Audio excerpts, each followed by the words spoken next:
Assalamualaikum warahmatullahi wabarakatuh. Halo, kembali lagi bersama saya Ramdan, dan di video kali ini akan membahas mengenai network.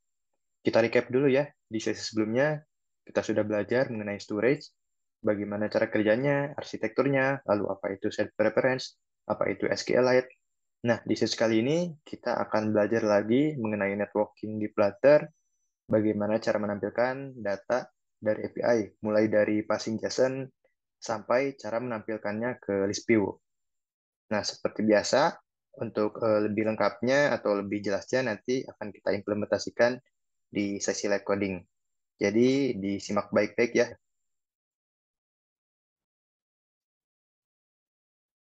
API. Nah, pertama kita coba pahami dulu apa itu API dan kenapa kita membutuhkannya. Saat ini kita hidup di mana internet sudah berkembang pesat ya, dan hal ini berbanding lurus dengan jumlah pengguna mobile, khususnya di Indonesia.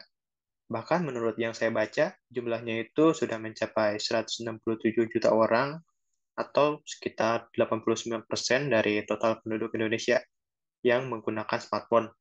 Dan menurut saya, hal ini udah nggak aneh ya, karena kita tahu sendiri saat ini semuanya sudah serba digital, terhubung antara lain contohnya seperti belajar online, kemudian juga memesan makanan, mengirim barang, bahkan belajar atau meeting sekalipun itu bisa dilakukan secara online atau hanya dari genggaman smartphone. Nah, untuk membuat suatu aplikasi mobile yang terhubung satu sama lain dengan data yang dinamis dan selalu update, kita membutuhkan yang namanya API atau Application Programming Interface yang terhubung ke server di mana tempat kita menyimpan data secara online. Kemudian selanjutnya ada REST API. REST API adalah salah satu arsitektur yang ada di API. REST itu sendiri menggunakan HTTP ya, Hypertext Transfer Protocol sebagai media pertukaran data. Seperti ilustrasi di gambar ya, HTTP memiliki beberapa metode dengan fungsinya masing-masing untuk melakukan pertukaran data secara efektif. Ada metode GET yang berfungsi untuk mendapatkan data atau informasi.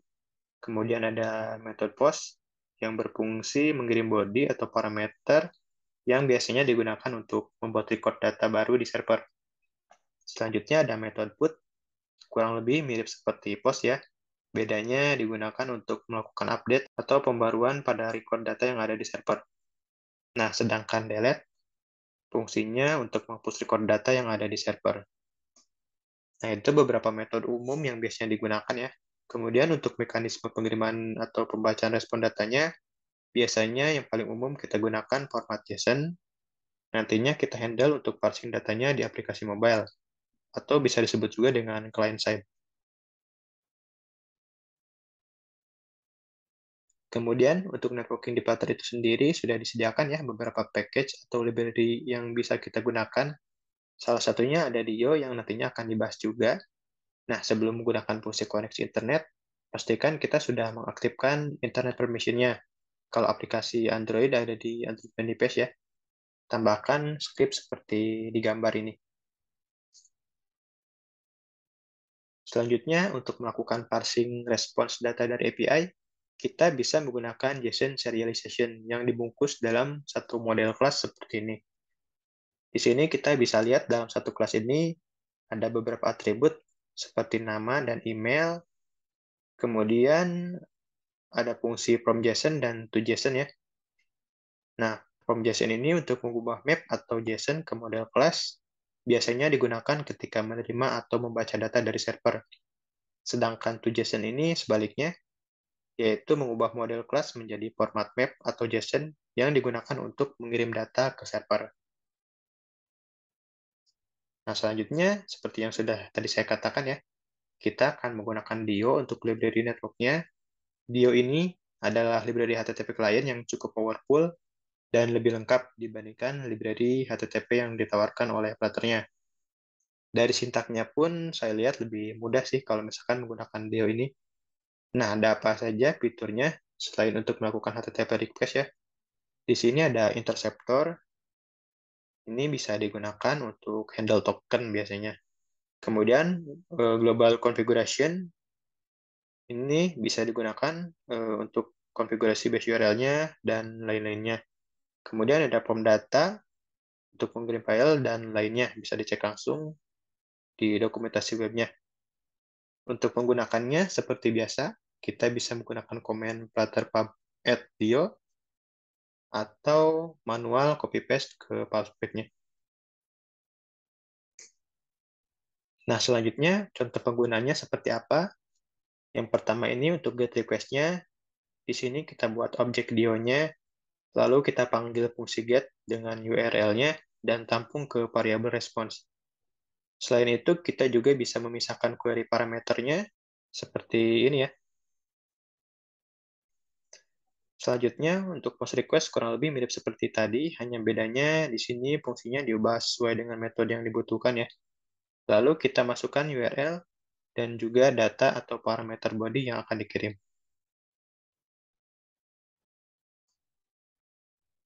Contoh selanjutnya, di sini kita bisa menggunakan form data untuk mengirim file, bahkan di sini kita bisa mengirimkannya lebih dari satu file.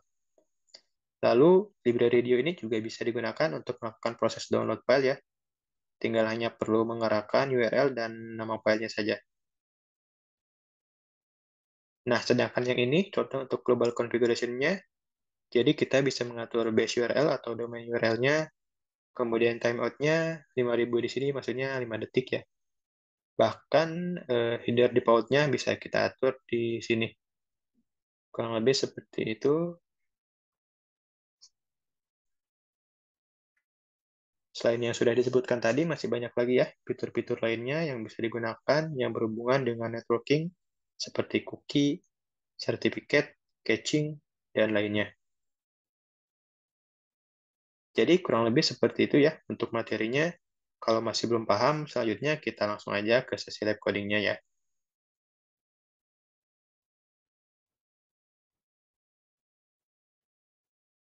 Oke, kita buka lagi ya proyek yang sebelumnya dibuat. Lalu coba dijalankan ke emulator atau device masing-masing.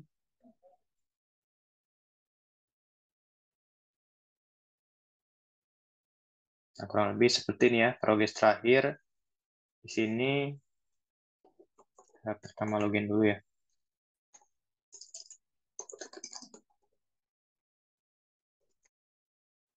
Harusnya kalau udah login, dia nggak perlu login lagi ya. Kalau misalkan aplikasinya di restart, kita coba restart ya aplikasinya.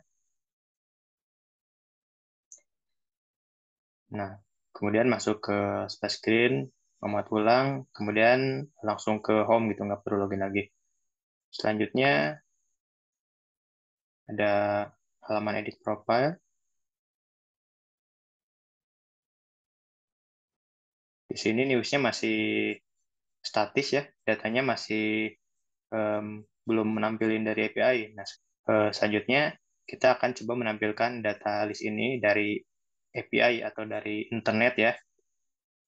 Nah, pertama kita coba buka browser, lalu buka URL ini newsapi.org. Nah, di sini kita akan coba generate API key-nya dulu. Nah, untuk yang belum register, pertama register dulu. Kalau udah register, bisa langsung login ya. Di sini kita coba masukkan akun login yang sebelumnya sudah dibuat ya.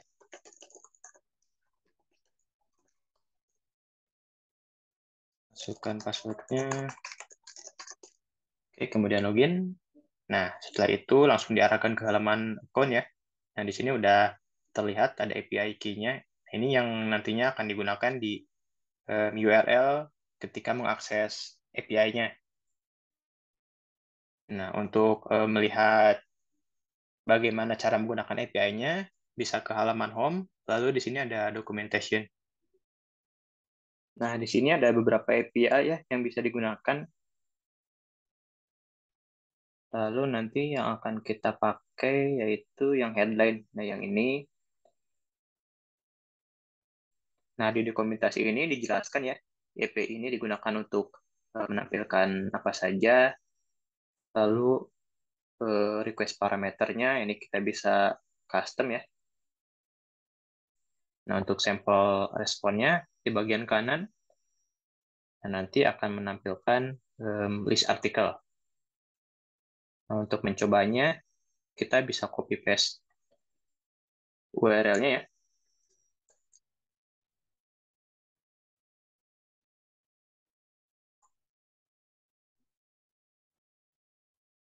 Ini bisa kita sesuaikan aja dengan country Indonesia ya, kodenya ID.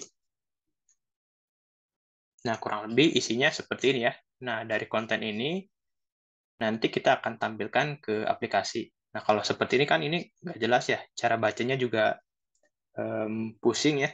Nah, untuk lebih memudahkan pembacaannya, kita bisa copy paste ya. Kemudian buka halaman kode beautypie.org/JSONviewer. Nah, kita paste di sini. Nah, kurang lebih seperti ini harusnya nanti tampilannya. Nah, ini lebih kebaca gitu ya. Di bagian API ini, kontennya ini ada status, total result, artikel. Nah, di sini di bagian artikel ini yang akan nantinya ditampilkan. Di sini ada list ya. Ada banyak data itemnya.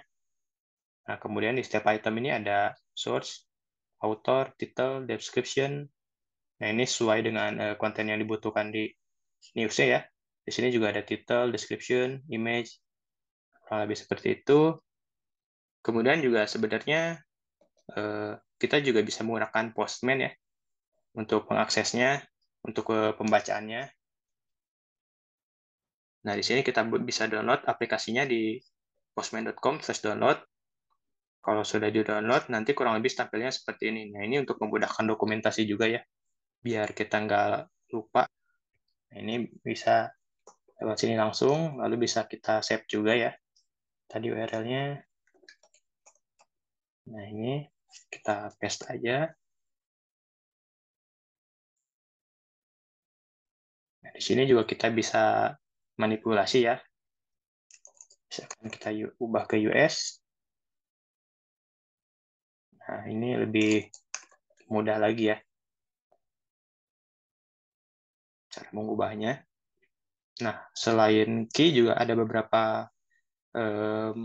fitur lain yang bisa kita gunakan seperti mengubah headers, body, testing, dan lain-lainnya. Nah, ini bisa kita gunakan juga ya. Nah, kurang lebih seperti ini hasil responnya. Ini udah terformat ya, udah rapi. Jadi kita nggak perlu panggil web yang tadi lagi. Kita bisa menggunakan aplikasi Postman ini. Kemudian selanjutnya kita perlu membuat model ya. Nah, cara membuat modelnya itu dari respon, ini bisa kita langsung otomatis buat dengan cara melalui website ini, appquicktype.io. Nah, kita paste aja di sini responnya. Nah, kemudian di sini udah langsung ke generate ya, si modelnya. Nah, misalkan kita mau ubah file name responnya juga bisa kita ubah dari sini ya.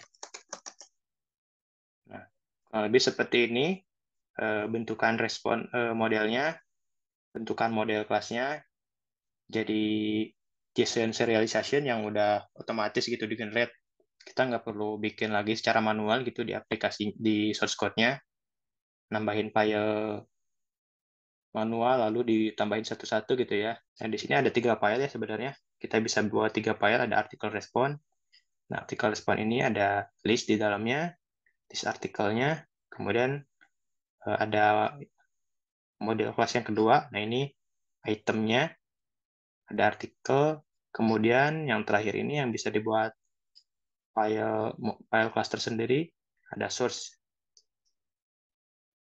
Nah, pertama kita buat file kosongnya dulu di bagian news. Misalkan news respon ya tadi ya. Kemudian kita copy paste. Nah, untuk Flutter versi terbaru, kita perlu menambahkan fungsi null safety ya. Nah, kita bisa tambahkan kode tanda tanya di sini, simbol tanda tanya. Simbol tanda tanya ini maksudnya si field-nya bisa null gitu. Kemudian dari quick type-nya juga untuk membuat si eh, field ini bisa null secara otomatis gitu, nambahin validasi seperti ini contohnya nih. Nah, ini kita bisa ubah propertinya di bagian ini dengan cara mengaktifkannya aja. Nah, ini udah otomatis berubah ya. Kemudian untuk properti lainnya kurang lebih seperti ini.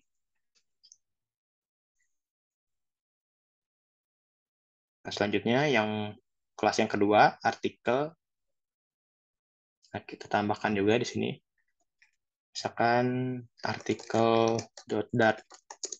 Yang tadi juga salah ya, harusnya artikel respon. Biar sama dengan yang di responnya. Oke, selanjutnya ini copy paste yang tadi. Kita tambahkan null safety juga. Biar tidak error. Oke, save. Kemudian kelas yang terakhir, source. Nah, di sini kita tambahkan lagi, samain namanya, source.dart. Kemudian tambahkan null safety-nya ya. Nah, kalau untuk yang dynamic ini, dia udah otomatis null safety ya. Jadi nggak perlu ditambahin tanda tanya lagi. Nah, sekarang tinggal import sisanya. Kemudian di bagian tujas ini ada error lagi ya. Nah, ini ternyata harus tambahkan null safety juga.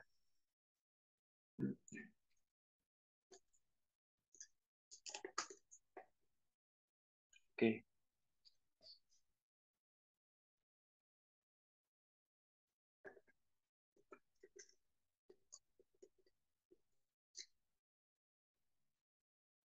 Kemudian di artikel respon ini diimport juga. Nah, ini kalau yang ini dia harus force, nggak boleh null. Nah, di sini kita pakai yang tanda seru, artinya artikel ini nggak boleh null ya. Kalau null mungkin error. Tapi nggak apa-apa, di sini kita udah nambahin validasi artikelnya kalau null ya, dia nggak akan dijalankan gitu. Jadi meskipun artikelnya null, nggak akan keeksekusi dari sini, jadinya nggak akan error gitu. Selanjutnya, nah ini udah di save ya, udah tambahin 3 file. Kemudian selanjutnya kita coba tambahkan library nya ya. Nah, ini kita bisa menggunakan command line, scriptnya seperti ini, flutter pub add dio. Nah, kita coba lihat di pub spec-nya. Nah, di sini kita belum nambahin ya. Nah, di sini kita coba tambahin dulu library-nya ya. Oke, udah berhasil. Nah, di sini akan muncul library Dio yang terbaru, versi 4.0.6. Selanjutnya, kalau udah ditambah library-nya, kita cek dulu ke platform Android-nya di bagian Android Manifest ya. Kita cek permission-nya dulu, udah ditambahin atau belum. Nah, ini belum ditambahin ya. Nah, di sini kita coba tambahkan dulu permission-nya biar aplikasinya bisa mengakses internet. Permission Android name Android permission.internet.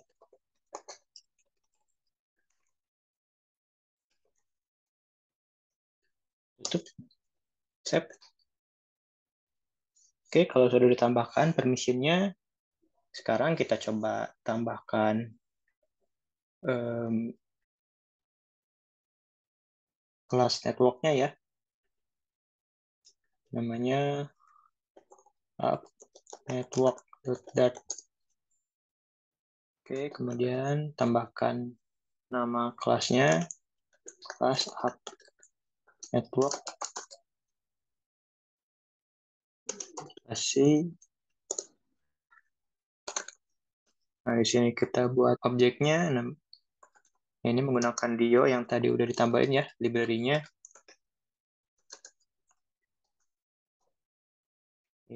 Terus kita import. Lalu kita buat fungsi untuk paste datanya di sini. Nah, kita panggil kelas responnya page article.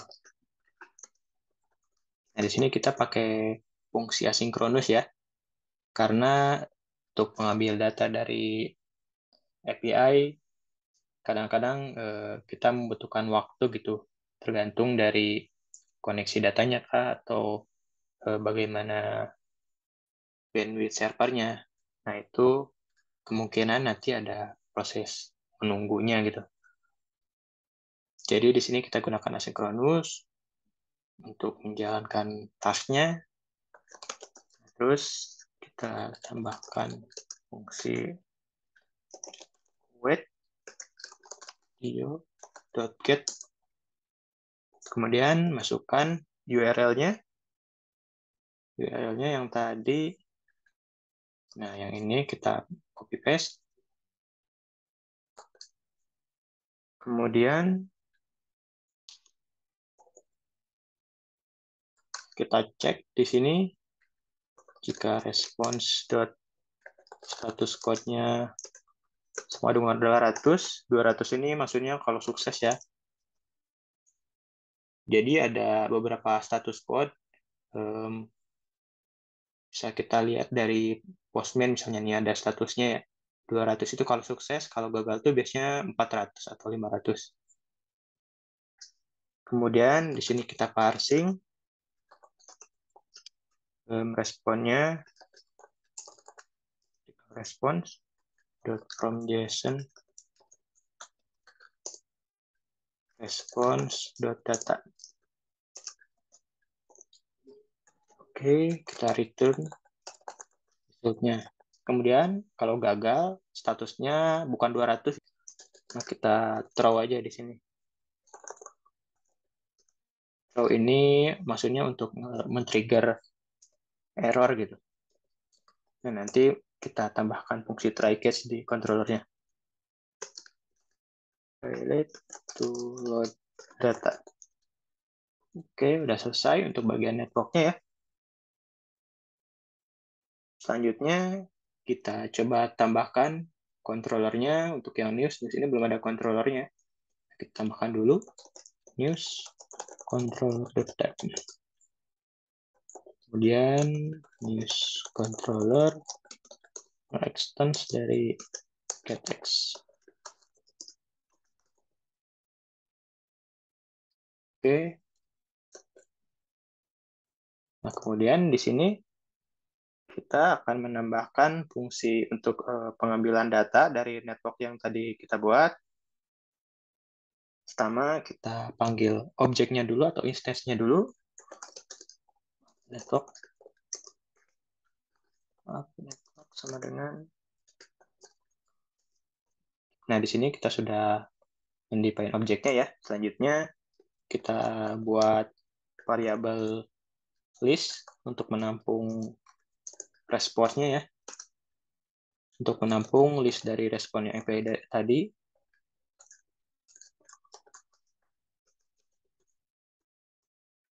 Oke.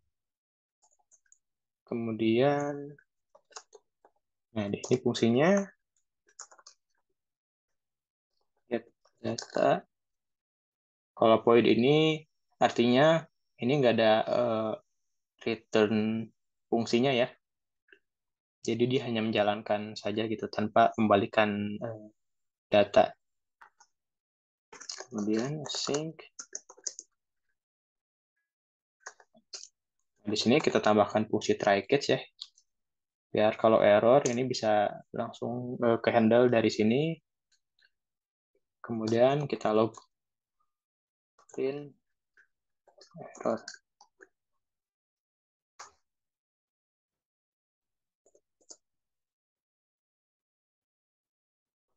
Ini test sama dengan await network.fetchArticle. Kemudian list article.add test.articles. Nah, ini karena yang list artikelnya ini nullable ya, jadi ada error. Kita harus menambahkan fungsi defaultnya. Nah, fungsi defaultnya bisa menggunakan double tanda tanya seperti ini. Nah, kita tambahkan kalau null berarti kita nambahin list kosong gitu. Oke, ini kenapa error ya? Print seperti biasa aja kayaknya. To string. Nah, bisa juga seperti ini ya. Nah, ini udah selesai. Kemudian kita tambahkan fungsi untuk pengambilannya. Jadi ketika masuk ke halaman, dia otomatis langsung memanggil fungsi getData gitu. Nah, ini kita bisa tambahkan di bagian onInit-nya. OnInit void init getData.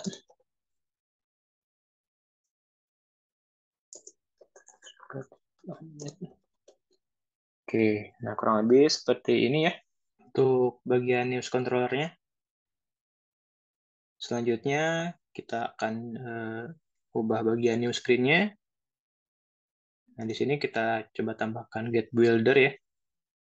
Kita koneksikan atau sambungkan dengan news controller-nya.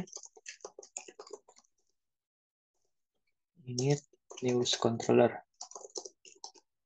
Oke, kemudian di bagian parameternya controller. Lalu selanjutnya di bagian list view-nya kita panggil variabel list artikel yang tadi dari news controller. Controller.list article.length. Nah, ini untuk jumlah data yang akan ditampilkannya atau yang akan di loopingnya ya. Kemudian kita masukkan datanya ke news itemnya ya. Di sini kita tambahkan di bagian parameternya. Kita panggil item sesuai indeks atau urutannya. Nah, kurang lebih seperti ini. Nah, kita generate aja.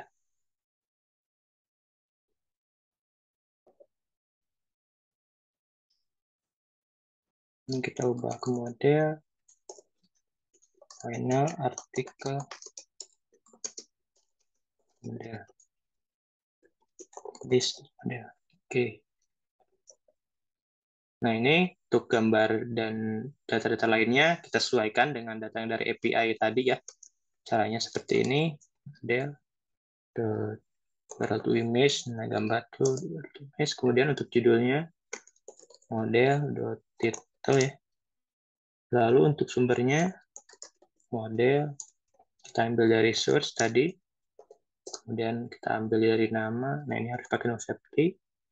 Kemudian untuk deskripsinya model.description. Oke, ini udah semua ya. Oke, selanjutnya ini ada error. The argument type string can assign to the parameter type. Oh, ini kita harus tambahkan fungsi untuk null safety-nya ya. Untuk default null-nya, karena URL to image ini tadi kita buat nullable gitu dari modelnya. Nah, ini kita harus tambahkan default-nya dulu. Kalau misalkan sekiranya null gitu dari respon API-nya. Nah, di sini kita tambahkan default-nya kosong aja. Atau juga bisa kalau mau dibuat strip gitu kan. Untuk gambarnya kayaknya better kosong aja. Nah, kurang lebih seperti ini ya. Nah, ini kita bisa langsung jalankan.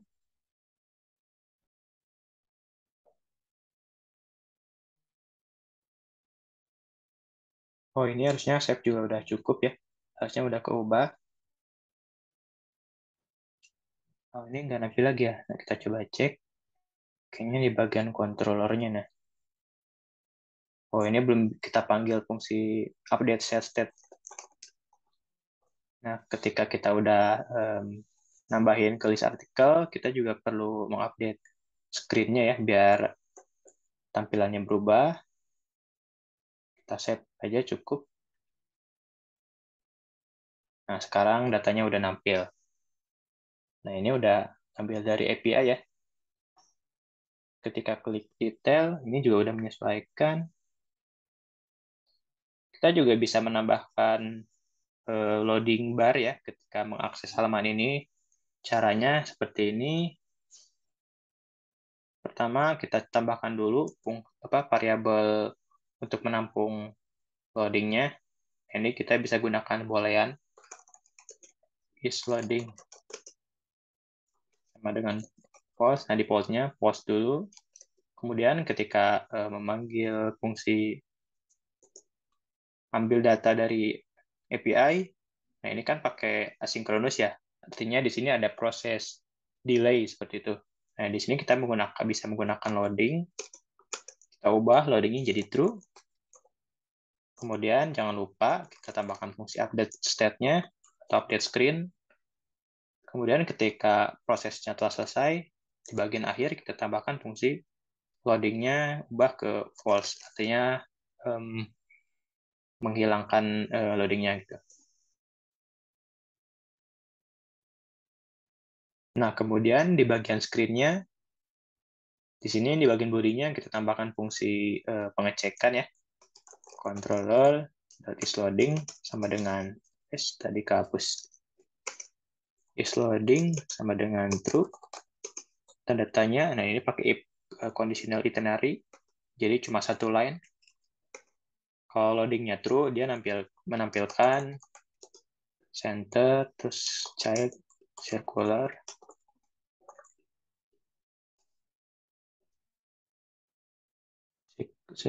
progress indicator. Nah ini.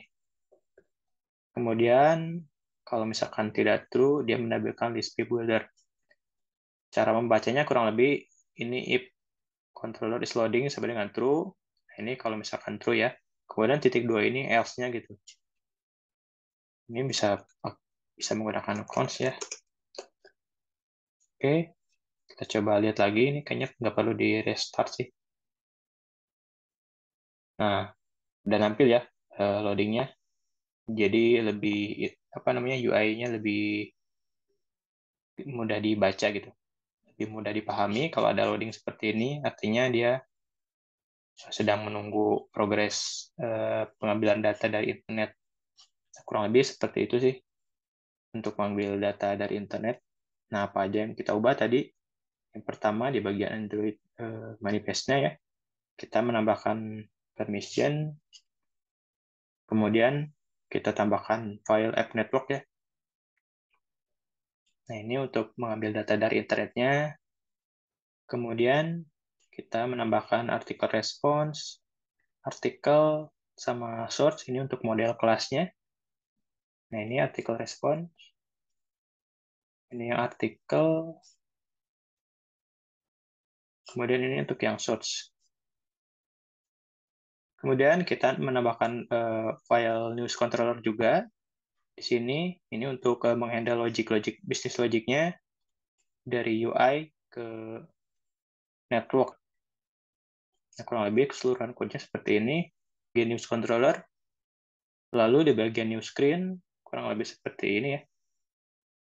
Nah, ini udah kita sambungkan ke news controller-nya. Kemudian di sini kita tambahkan fungsi progress indikatornya.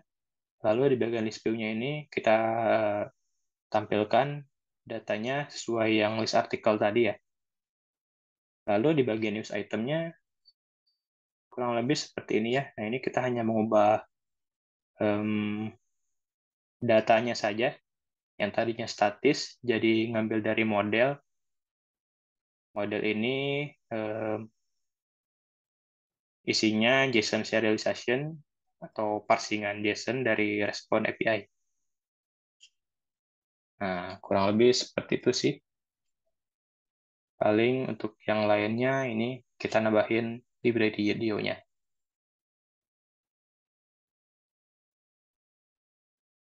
Oke. Jadi seperti itu ya untuk sesi live codingnya. Tadi kita sudah belajar bagaimana cara menampilkan list news dari API menggunakan library Dio. Nah, selanjutnya untuk latihan, silakan gunakan endpoint API source ini, kemudian tampilkan di halaman list user. Nah, untuk API key-nya ini di-generate dari webnews.api.org seperti tadi ya. Lalu untuk library-nya bisa menggunakan Dio ya. Tapi kalaupun mau menggunakan library HTTP client lain, silakan.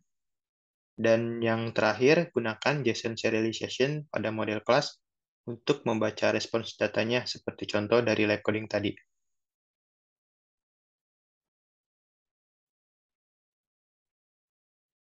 Oke, itu saja untuk video sesi kali ini. Sampai ketemu lagi di video selanjutnya. Wassalamualaikum warahmatullahi wabarakatuh.